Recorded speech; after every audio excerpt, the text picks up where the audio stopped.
tamaşaçılar, Maddi X proqramı başlayır. Verilişimizin bu dəfəki buraxılışında uşaqlardan danışırıq. Səsini eşitdirə bilməyən, qorxularından danışa bilməyən uşaqlardan.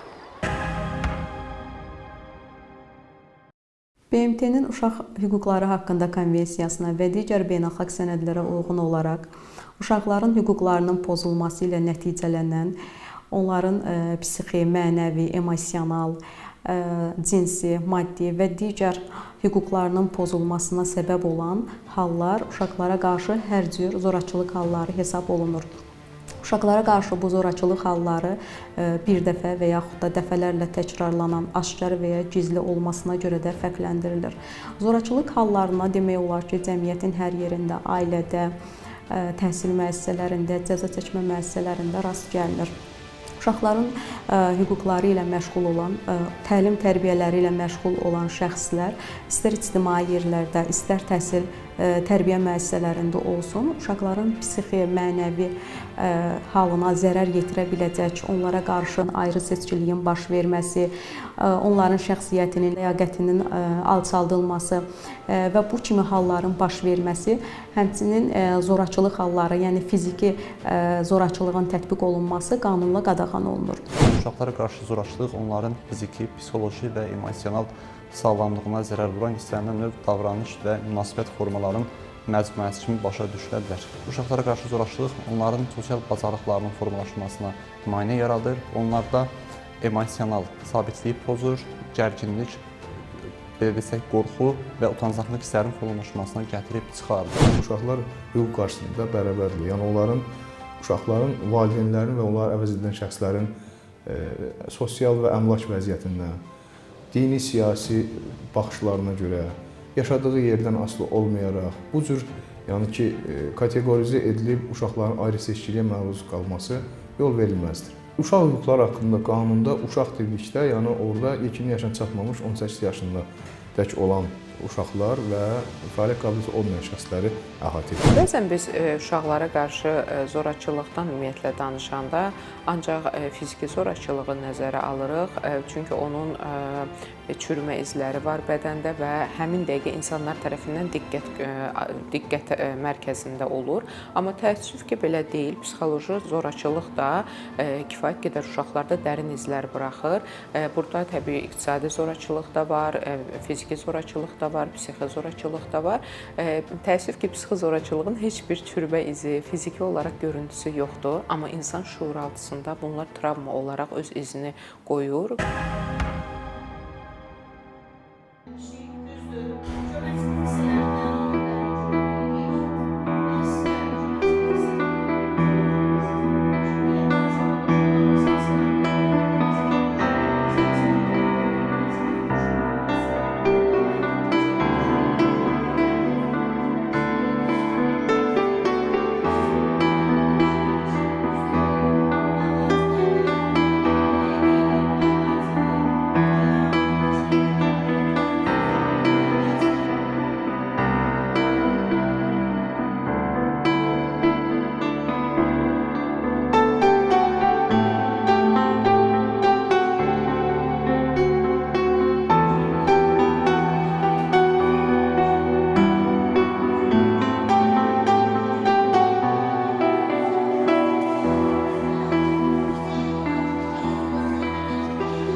Zorakılıq susturur, dinləmə isə sağaldır.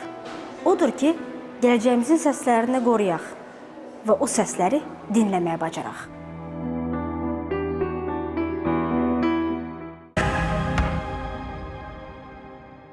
Konstitusiyamızın 17-ci maddəsinə əsasən uşaqların qayğısına qalmaq valideynlərin borcudur. Valideynləri olmayan, valideyn himayəsindən məhrum olmuş uşaqların dövlət tərəfindən himayə olunurlar və uşaqların hüquqlarının həyata keçirilməsinə dövlət nəzarət edir.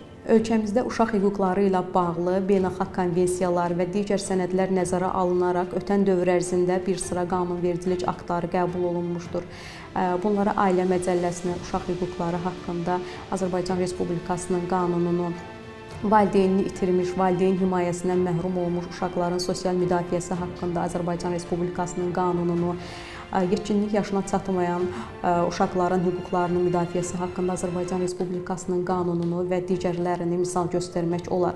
Uşaq hüquqları haqqında qanunların ən başlıcası isə məhz uşaq hüquqları haqqında Azərbaycan Respublikasının qanunudur. Bu qanun 19 may 1998-ci ildə qəbul edilmişdir. Qanunun əsas məramı ondan ibarətdir ki, ölkəmizdə uşaq hüquqlarının müdafiə olunması, uşaqların keyfiyyətli təhsil, səhiyyədən, tibbi xidmətdən yararlanmaları, onların qayğı ilə əhatə olunması, hüquqlarının müdafiəsi və sağlam cəmiyyətdə böyümələrindən ibarətdir. Qeyd edilməlidir ki, məhz dövlətin ailə, qadın və uşaq siyasətini həyata keçirilən mərkəzi icra hakimiyyəti orqanlarından biri olan Naxçıvan Muxtar Respublikasının Ailə, Qadın və Uşaq Problemləri üzrə Dövlət Komitəsi də məhz dövlət uşaq siyasətinin həyata keçirilməsində əhəmiyyətli dərəcədə fəaliyyət göstərir. Nəzərə çatdırılmalıdır ki, uşaq hüquq və mənafelərinin qorunması ilə bağlı maarifləndirmə tədbirləri müntəzəm olaraq komitə tərəfindən həyata keçirilir. Düşünür ki, uşaqlara qarşı zorakılıq hallarının aşağıya salınması istiqamətində ictimai maarifləndirmənin mühüm təsiri vardır. Bu gün sevindirici haldır ki, məhz komitəyə daxil olan vətəndaş müraciətlərinin məzmununu zırsalsaq, bu müraciətlərdə uşaqlara qarşı zorakılıq faktları ilə bağlı müraciətlərə rast gəlinmir. Bu da dövlət uşaq siyasətinin önəmli nəticələrindən, səmərəsindən biri kimi qiymətləndirilə bilər. Uşaqlıq travmalarımızda ən böyük iz qoyanlar 3 yaşın altında olan dövrdür. Biz 3 yaşdan aşağı dövrümüzü xatırlamırıq, çünki yaddaş hələ tam formalaşmadığı üçün heç kim deyə bilməz ki, mən 1 yaşında baş verən hadisələri xatırlayıram. Amma xüsusi bir travma olarsa, ciddi bir travma olarsa və ya ciddi bir xoş hadisə olarsa, xatırlama halları ola bilir. Amma bizim yaddaşımızda qalmasa da ruhən bizim izimizə bir çapıq kimi düşür. Onun üçün də bəzən valideynlər düşünür ki, uşaq 2 yaşı var, uşağın yaş yarımı var. Bunda nə psixoloji bir travma ola bilər ki, rahat yanında dalaşa bilərik həyat yoldaşımla, rahatlıqla səsimi yüksəldə bilərəm və ya bir arada bir çimdik dediyimiz dədə-baba dili ilə bir çimdik götürə bilərəm, sakitləşdirə bilərəm. Onsuz da balaca uşaqdır, nə xatırlayır, nə bilir, yaş yarımlı uşaqdır, əksinə. 3 yaşına qədər ümumiyyətlə uşaqlarda yaşanılan travmalar irəlidə çox ciddi həyəcan, təşviş, qorxu, dırnaq yemə vərdişləri, bu kimi problemlər gətirib çıxardır. Azərbaycan cəmiyyətində uşaq tərbiyəsinin çox əsaslı, fundamental bir proqram olub, uzun min illərdir. Bizim ailə institutumuzun, ailə dəyərlərimizin formalaşması kontekstində baxdıqda, deməli, ailələrdə uşaqlara həm qayğı göstərilməsi, həm də onların tərbiyəsinin yaxşı formada edilməsi üçün valideynlər bir sistem tətbiq ediblər. Burada həm uşaqların qayğı ilə, diqqətlə əhatə olunmasından söhbət gedir, həm də onların düzgün tərbiyə alması üçün müəyyən bir səhvləri olduğu zaman izah eləmək və yaxud tənbih eləmək məsələsi gündəmdə olur. Amma bu orta standart bir tərbiyə metodudur. Lakin biz rast gəldiyimiz bəzi məqamlar var ki, uşaqların ailələrdə şiddətə, zorakılığa məruz qalması, fiziki təzyiqlərə məruz qalması hallarıdır. Bu da normal ailə sistemində olmur. Bu artıq ciddi psixi problemi olan şəxslər tərəfindən olunur. Onlar da 2 qrupa bölünür.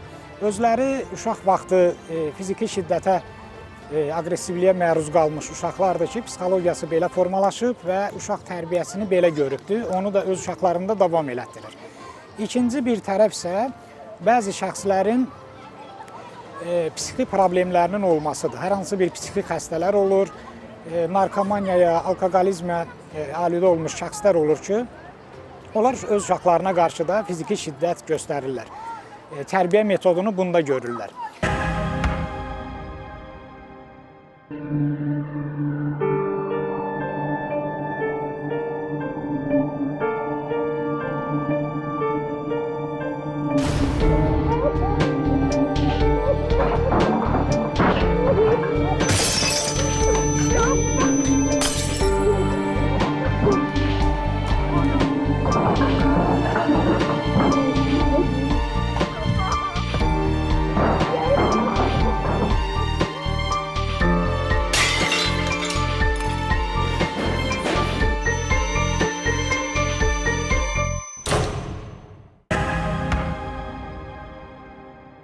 uşaqların 3 valideyni var.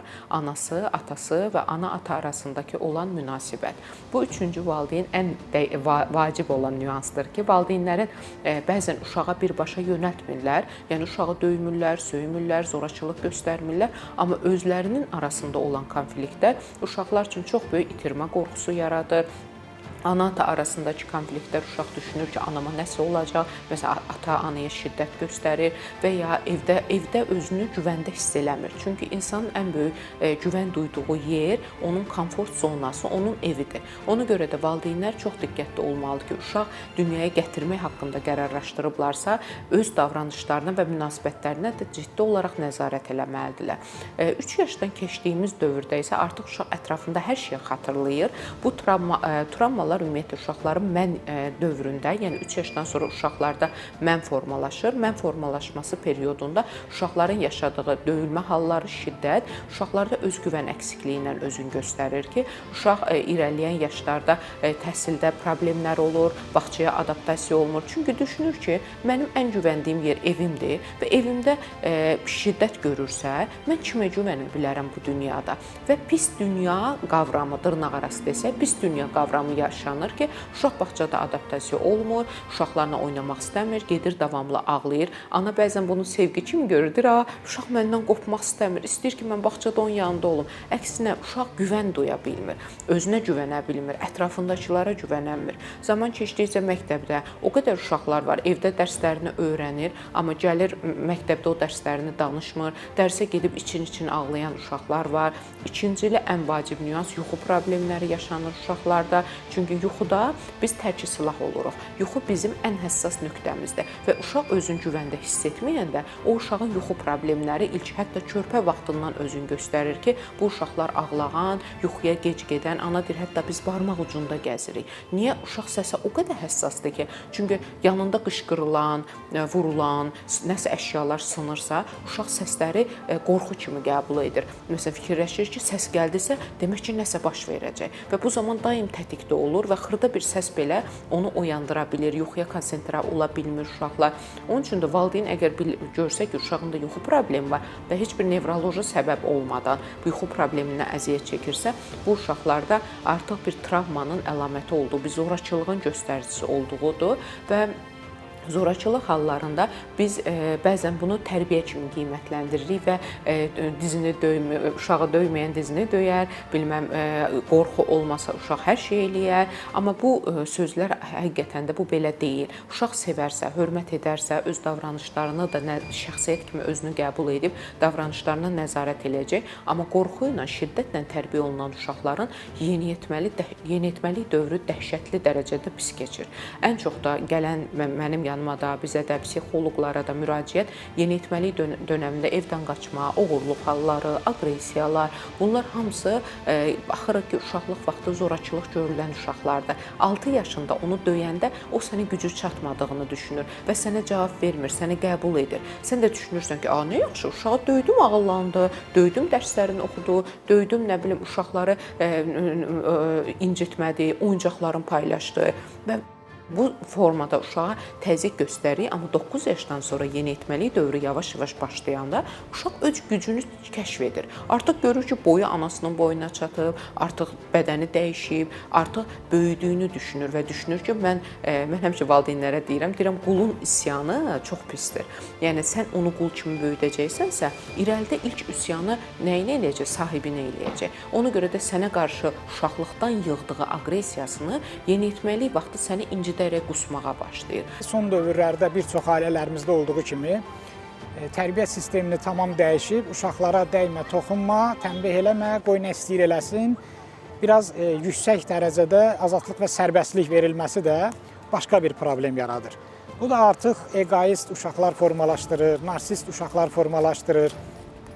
Bu artıq uşaqların psixologiyasında belə bir assosiasiya yaradır ki, mən tam müstəqil azadam, istədiyim hər şeyi eləyə bilərəm, qəbul edilməz də olsa, normadan kənar da olsa və bunun üçün valideyn mənə heç nə deməyəcək. Nə də başqa böyüklər, müəllimlər, qohumlar və s. Bu hallar da qəbul edilməzdir. Burada qızıl orta tapılmalıdır. Müasir dövrdə uşaqların tərbiyə olunmasında ətraf mühitin rolu çox yüksəkdir, ailənin rolu aşağı düşür artıq. Bunun da səbəbləri var. Çox vaxt ata-ana işlə bağlı uşaqlarına diqqət ayıra bilmir, vaxt ayıra bilmir. Nəticədə ətraf mühitin təsiri uşağın psixologiyasında daha çox özünü büruzə verir. Ola bilər ki, hansısa uşaq ailədə valideyn onun təhsili və tərbiyəsi ilə məşğul olmur, əksinə onun uşağın psixologiyasına, uşağın fiziki sağlamlığına zərər yetirə biləcək hərəkətlər müşahidə oluna bilən hərəkətlərə yol verilir. Bu bilmək lazımdır ki, bu üzürlü səbəb olmadan uşağın təhsili, tərbiyəsi ilə məşğul olmaqdan boyun qaçırmaq, yerinə yetirməmək yenə inzibati xətalar məcəlləsindən inzibati məsuliyyətə səbəb olur. 2 iyun 2020-ci ildə Azərbaycan Respublikasının prezidenti cənab İlham Əliyev tərəfindən uşaq hüquqları haqqında Azərbaycanda 2020-2030-cu illərə dair strategiya haqqında sərəncam imzalanmışdır.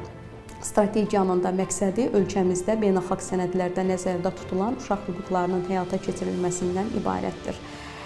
Onu da qeyd etmək istəyirəm ki, ölkəmizdə insan hüquqları sahəsində səmərəli fəaliyyət göstərən Ombudsman təsisatı uşaq hüquqlarının həyata keçirilməsində də mühüm rol oynayır. Muxtar Respublikamızda da uşaq hüquqlarının həyata keçirilməsi ilə bağlı Ombudsmanın fəaliyyətinə dəstək verilməsi ilə bağlı 5 oktyabr 2023-cü ildə Naxçıvan Muxtar Respublikasının İnsan Hüquqları üzrə müvəkkil Ombudsman haqqında Naxçıvan Muxtar Respublikasının qanununa dəyişiklik edilərək müvəkkilə əlilliyi olan şəxslərin hüquqları haqqında və uşaq hüquqları haqqında qanunun Muxtar Respublikada həyata keçirilməsi, uşaqların hüquqlarının təmin olunması əlavə olaraq verilmişdir. Qeyd etdiyimiz kimi müstəqil monitorinq mexanizm funksiyasını həyata keçirən müvəkkilin insan hüquqları sahəsində əsas fəaliyyət istiqamətlərindən biri də məhz uşaq hüquqlarının qorunmasından ibarətdir. Bununla bağlı müvəkkilin müstəqil monitorinq mexanizm funksiyasını həyata keçirən qrupları mütəmadi olaraq uşaq hüquqlarının müdafiəsi, uşaq hüquqlarının qorunması, onların təşviqi istiqamətində deməli bu vəziyyətin araşdırılması ilə bağlı tədbirlər görürlər. Hər bir uşağa fərdi yanaşma təqdim olunmalıdır. İlk növbədə onlarla fərdi yanaşmada məktəb mühitinin önəmli təsiri vardır. Uşaqlar öz problemləri barədə hər hansı bir çəkinmə olmadan müəllimlərinə, yaxın dostlarına və valideynlərinə məlumat verməyi bacarmalıdır. Bu baxımdan uşaqlara fərdi yanaşma bu sahədə önəmli təsirə sahibdir. Qeyd edilməlidir ki, uşaq hüquq və münasibətlərinin qorunması əsasında ölkəmizdə bununla bağlı təminat mexanizmləri də formalaşdırılıb. Xüsusən bu istiqamətdə Naxçıvan Respublikasının Nazirlər Kabineti yanında Uşaq Hüquqları Müdafiəsi üzrə komissiya, eyni zamanda eyni adda rayon şəhər icra hakimiyyətləri yanında komissiyalar fəaliyyət göstərir və artıq Muxtar Respublikada məhz bələdiyyələr yanında gender zorakılığı və uşaqlara qarşı zorakılıq üzrə monitorinq qrupu da fəaliyyət göstərir. Bu kimi hallar baş verdikdə aidiyyəti üzrə dövlət orqanları həmin məsələnin araşdırılmasında fəal iştirak edirlər. Əgər bu kimi hallarla rastlaşdıqda aidiyyəti üzrə məlumat vermək lazımdır. Komitənin məhz telefon nömrəsinə də məlumat verilə bilər. Eyni zamanda sosial şəbəkə hesablarına da bu barədə fikir bildirilə bilər və adekvat olaraq uşaqların pozulması halı ilə bağlı fakt aşkar edildikdə onun qarşısı təxirəsalınmaz tədbirlərlə alınır. Hər bir uşağın azadlıq və şəxsi toxunulması hüququ var. Yalnız uşağın həbsə alınması və tutulması yalnız qanunvericiliyə nəzərdə tutmuş hallarda ola bilər. Əgər uşaq tutulursa ya da həbsə alınırsa, dərhal onun valideyninə və ya onu əvəz edən şəxslərə ya da qanuni nümayəndələrə məlumat verməlidir. Cəmiyyətdə elə olur ki, uşaqlar çox təəssüf olsun ki, istər fiziki, istər psixi zorbalığa, zorakılığa, şiddətə məruz qalır. Onlarla amansız rəftar edilir. Bu hallar olur. Onun üçün uşaq hüquqları haqqında qanunda müəyyən olunub ki, istənilən fiziki və hüquqi şəxs əgər uşaqla pis rəftar halını aşkar edirsə, görürsə ya da bu cür şiddət hadisələrinə şahid olsa, müvafiq dövlət orqanlarına, hüquq-mühafizə orqanlarına, eləcə də müvafiq icra hakimiyyəti orqanlarına məlumat verə bilər. Bu humanist bir müddəadır orada. Burada gözləmək lazım deyil ki, həmin şiddətə məruz qalan uşaq müvafiq icra hakimiyyəti orqanlarına müraciət edə bilər. Uşağın əgər şiddətə məruz qalmış ya da kobud münasibətə məruz qalmış uşaq 14 yaşına çatıbsa, bu məhkəməyə müstəqil müraciət etmək hüququna malikdir. Dediyimiz kimi, bəzən elə hallar olur ki, valideynlər uşaqlarla tərbiyəsi ilə, təhsili ilə maraqlanmır, hətta qəddar rəftar edir.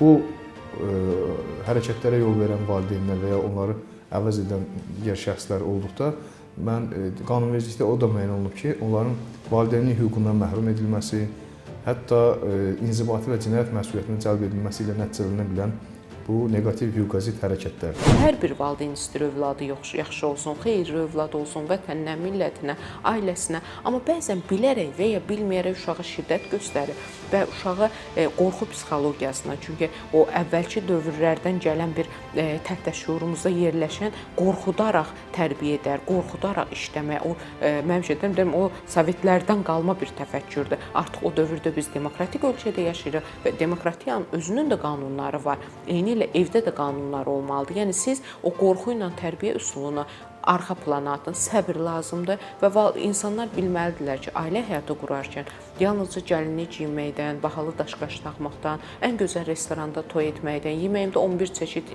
toyumda yemək olsun arzusuyla deyil, mənim övladım, bu kişi, mənim bu oğlan, mənim övladımın atası ola biləcəkmi? Mənim üçün çox yaxşı sevgili ola bilər, yaxşı məşuq ola bilər. Amma mənim üçün övladımın atası ola bilərmi? Və ya bu qadın mənim övladlarıma ana kimi tərbiyə verə bilərmi? Bir insan öz şəxsi inkişafını tamamlamadığı müddətdə bir övlad necə tərbiyə edə bilər? Onun üçün də evlənərkən 2 dəfə düşünməli. Təkcə o toya qədərki müddəti deyil, toydan sonra nələr baş verəcək, onu düşünüb, yüz ölçüb bir biçib, ondan sonra ailə həyatı qurmalıdır.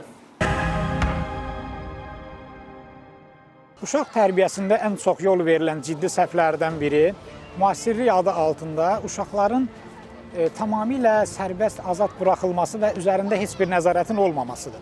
İndiki dövrdə biz nəzərə alsaq ki, ətraf mühitdən hədsiz neqativ təsirlər var və bütün, hətta körpə uşaqların belə, azyaşlı uşaqların belə əlində smartfonlar var, kompüterlər var və nəzarətsiz azad internetdə istənilən psixotron terrora məruz qalırlar, mənəvi dəyərlərin əleyhinə aparılan təbliğatlara məruz qalırlar, kriminal təsirlərə məruz qalırlar, narkomaniyanın təbliğinə məruz qalırlar. Bu baxımdan valideynlər uşaqları azad sərbəst böyüdək deyərək onların üzərində nəzarəti heç cür itirməməlidir. 24 saat uşaq nəzarətdə olmalıdır, xüsusən də onun internetdəki fəaliyyəti. Ümumiyyətlə, qeyd elədim, 16 yaşa qədər uşaqları smartfondan aralı saxlamaq lazımdır. Smartfon alıb verməmək lazımdır.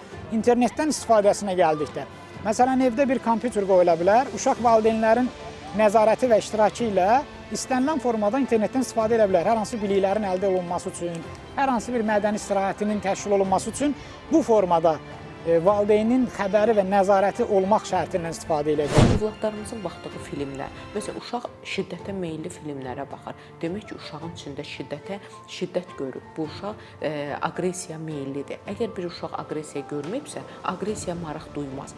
İnsan yaralı olduğu, biz ona kölgə effekti deyirik, yaralı olduğu şeyi axtarmağa və o geçid altına, o bir düşünün, bir puzzle'dır, onu tamamlamağa çalışır. Şiddətə meyilli oyunlar oynayır, şiddətə meyilli kinolara, cizgi filmlərə baxır və bu zaman biz düşünməliyik ki, bizim övladımızda şiddət görüb və ya qorxulu şeylərə baxır. Məsələn, qorxuya demək ki, daxilində bir ciddi bir qorxu var və bu qorxunu kompensasiya eləmək üçün əslində çox qorxur, amma yenə baxır. Bir belə sadistik bir duyğudur. Titrəyir, deyir ki, ana deyir ki, bu uşaq titrəyə baxır, sonra gecə qorxur, yuxusuna girir, amma əlindən ala bilmirəm. Harada qorxulu şey var, açır baxır. Demək ki, daxili bir qorxusu var. Uşaqlarımızın dinlədiyi musiqilər, onlardan xəbər verir, kitablar, televiziyada baxdığı verilişlər, kinolar, bunlar hamısı eyni kateqori oyunlar. Uşaqlar dediyimiz kimi bugün televiziya izləyir, internet və digər yayım orqanlarında məhdudları video materiallara istifadə edirlər, məruz qalırlar. Azərbaycan Respublikasında qanunvericilikdə var ki, reklam məsələsində belədir ki, uşaq proqramları əgər yayımlanırsa, o reklam fasiləsi vaxtı onun yaş təsnifatına görə, yəni onun yaş kateqoriyasına uyğun reklamlar verilməlidir. Alkoqollu içkilərin, enerji içəcəklərinin və ya tüm məlumatların reklamı olan materialları izlənməməlidir, yəni yayımlanmamalıdır, bu da qanuna ziddir. Eləcə də uşaqların zərərli informasiyadan qorunması haqqında qanuna müvafiq olaraq uşaqlarla bağlı materiallarda əgər orada qanunda yaş kateqoriyası, işarələnmə, təsnifat məsələləri nəzərdə tutulubsa, tələb olunursa, bunlara mütləq əməl edilməlidir. Və yaxud yayımlanan materialda texniki, inzibati və proqram avadanlıqdan istifadə edilib, yəni filtrizasiya sistemi dediyimiz ki, hansı ki, orada uşaq onu izləyə bilməsin, həmin avadanlıqlar olmadan yayımlanması, həmin video materialların ki, o onun mənəvi, psixoloji sağlamlığına da zərər vura bilər. Bundan başqa, uşaqlarla bağlı hazırlanan materiallarda onların yaş kateqoriyası, təsnifatı, onların psixoloji vəziyyətinə uyğun, onlara zərər verə biləcək, valideynlərinə qarşı kobud münasibəti və yaxud təhsil müəssisələrində müəllimlərə qarşı itayətsizlik, kobudluq aşılaya biləcək reklam materialları olmamalıdır. Bu kimi hallar olsa, inzibati xətalar məcəlləsi ilə bunlara inzibati tənbeh tətbiq edilir. Yəni bunlar həm də, necə deyirlər, qanunla qadağan olunmuş və buna yol verən şəxslər barəsində inzibati qaydada tənbeh tətbiq edilməsi məsuliyyət nəzərdə tutulan hərəkətlərdir. Təəssüflər olsun ki, günümüzdə zərərli informasiya nəticəsində uşaqların hüquqlarının pozulması hallarına da rast gəlinir. Bununla bağlı məsələlər də qanunvericiliklə tənzimlənir. Belə ki, İnzibati Xətalar Məcəlləsinə əsasən 388-2-ci maddəsinə əsasən uşaqların zərərli informasiyaları əldə etməsi nəticəsində onlara dəyən zərərə görə fiziki şəxslər 500 manatdan 1000 manatadək, vəzifəli şəxslər 1500 manatdan 2500 manatadək, hüquqi şəxslər isə 3000 manatdan 4000 manatadək cərimə olunurlar. Uşaqlar balaca yaşlarında zorakılıq görəndə bəzən hətta mən o qədər görmüşəm, dayələr qorxudur ki, kiməsə desən anan öləcək, atanı öldürəcəm. Uşaq da bunun belə deyək, balaca dünyasına sığdıra bilmir və fikirləşir ki, həqiqətən də anamı öldürər, mən deməyim və ailəsini qorumaq adına o bu şiddəti gizlədir və ya məktəbdə də eyni hallarda olur. Kiməsə desən öldürəcəm səni və çox zaman da yaxınlarını öldürəcəm deyə şantajlar olur. Onun üçün də belə hallarda sadəcə qorxutmuyor, nə baş verdi, niyə belədir ki, ya panik halda deyil də, sakit halda övladının bədəninə, qoluna diqqət. Məsələn, bugün yeniyetmə uşaq gəlir, qollarını kəsir, ananın xəbəri yoxdur, ayaqlarını kəsir. Çünki ana heç bir zaman övladının bir qolunu belə o qədər yaxın deyil ki, övladının qolundakı kəsiklərdən xəbərsizdir. Uşaq tərbiyəsində təkcə ailənin və məktəbin yox, həm də cəmiyyətin, ətraf mühitin də çox böyük təsiri var. Əvvəllər necə idi? Bütün böyük yaşlılar uşaqları küçədə, həyətdə görərkən, məsələn, negativ hərəkət eləyərkən, siqaret çəkərkən, hər hansı bir qəbul edilməz hərəkətlər olarkən irad tuturdu və valideynlərinə bu barədə xəbər verirdi. Nəticədə vaxtında bu meyllərin qarşısı alınırdı. Amma son dövrlərdə bir qədər etinasızlıq var. Ətrafdan heç kim başqasının uşağına, hətta yaxın qohumda olsa, qonşu da olsa, bu barədə heç bir irad bildirmir. Heç bir valideyninə bu barədə xəbər vermir. Nəticədə valideyn uşağın çöldə, bayırda nə işlə məşğul olduğu, hansı fəaliyyətlər göstərdiyinlə bağlı xəbərdar olmur. Zorakılığa məruz qalan uşaqlar, əgər ailələrdə belə hallar olanda, mütləq şəkildə qonşulardan, qohumlardan kiminsə bundan xəbərdar olur. Əgər onlar bununla bağlı müəyyən orqanlara məlumat verməsələr, bu çox ciddi fəsadlara gətirib çıxara bilər. Məsələn, bəzi psixi xəstə valideynlər var, ağır xəsarətlər yetirə bilirlər uşaqlara və yaxud narkomanlar var ki, uşaqları hətta qətlə də yetirə bilər. Bu vaxtında əgər vətəndaş məsuliyyəti olmasa, qohumların, qonşuların bu barədə məlumatı olanda müvafiq orqanlara xəbər verməmələri sonda ağır faciələrə gətirib çıxara bilər. Ona görə də sosial məsuliyyət sağlam gənclik yetişdirmək üçün sosial məsuliyyət təkcə ailənin boynunda deyil, həm də məktəbin və ətraf mühitin boynundadır. Uşaqların cinayət təqibi zamanı, yəni cinayət işləri üzrə ifadəsinin alınması, dindirilməsi olar. Təbii ki, buna qanun yol verir. Əgər baş vermiş cinayət hadisəsi ilə bağlı uşaq şifahi və yazılı məlumat vermək iqtidarındasa, verə bilərlərsə, o ifadəsi yaşından asılı olmadan dindirilə bilər. Cinayət prosessual məcəllədə bu nizamlanır. Bu zaman 14 yaşına çatmış, müstəntiqin mülahizəsinə görə 16 yaşına çatmış uşağın necə deyirlər, dindirilməsi zamanı müəllimi və ya həkim və qanun nümayəndəsi iştirak eləyə bilər. Uşaqlar dindirilərkən nələrə diqqət etmək lazımdır, nələr təmin etmək lazımdır, qanun bunu nizamdır. Uşaq dindirilən zaman həmin cinayət təqibi orqanının bu istiqamətdə xüsusi hazırlığı olan əməkdaş tərəfindən dindirilməlidir. Dindirmə aparılması üçün ayrıca xüsusi yaradılmış şəraitlə təmin edilmiş otaqlarda aparılmalıdır. Mümkün qədər cinayət hadisəsinin halları ilə bağlı, iş üçün əhəmiyyətli olan hallar barədə daha doğrusu və ya sadə formada aparılmalıdır. Mümkün qədər video çəkilişdən istifadə olunmalıdır. Mümkün qədər sadə və ya qısa formada, yəni o uşağın dediyimiz kimi psixoloji vəziyyət nəzərə alınmaqla onun dindirilməsini həyata keçirmək olar. Azərbaycan Respublikası İnzibati Xətalar Məcəlləsinin 192.8-ci maddəsinə əsasən uşaqların əməyinin istismarı ilə nəticələnən hallara yol verilməsi də inzibati xəta kimi nəzərdə tutulmuşdur. Uşaqlar alkoqollu içəcəklərin, energetik içəcəklərin istehsal olunduğu yerdə işləyə bilməz, işlədilməmə, əməyindən istifadə oluna bilməz, tütün məmulatlarının satışı, alkoqollu içəcəklərin onlara satışı qadağandır. Eləcə də uşaqların əxlaqi kamilliyinə pis, mənfi təsir edəcək yerlərdə işləməsi, məsələn, mən misal verə bilərəm, gecə klubları, barlar, bu kimi yerdə işləməkləri qəti qadağandır. Çünki o gələcəkdə təbii ki, uşaq deyirik, yəni psixoloji vəziyyətinə görə o mühiti qavrayacaq, o mühitdən müsbət bir şey götürə biləcək vəziyyətdə deyil. Belə ki, həmin maddənin tələbinə əsasən uşaqlar, 15 yaşına çatmamış uşaqların qanunsuz olaraq əməyə cəlb edilməsi nəticəsində həmin maddənin tələbinə əsasən vəzifəli şəxslər 1000 manatdan 1500 manatadək, hüquqi şəxslər isə 3000 manatdan 5000 manatadək cərimə olunurlar. Habelə uşaqların qanunsuz əməyə cəlb olunması onların sağlamlığına xüsusilə təhlükə törətdiyi hallarda isə vəzifəli şəxslər 3000 manatdan 4000 manatadək, hüquqi şəxslər isə 10000 manatdan 13000 manatadək cərimə olunurlar. Hörmətli tamaşaçılar, Maddix proqramı bitir. Və mən verilişimizin sonunda ümid edirəm ki, bugün bir valideyn özünü kənardan izləmə şansını əldə etdi.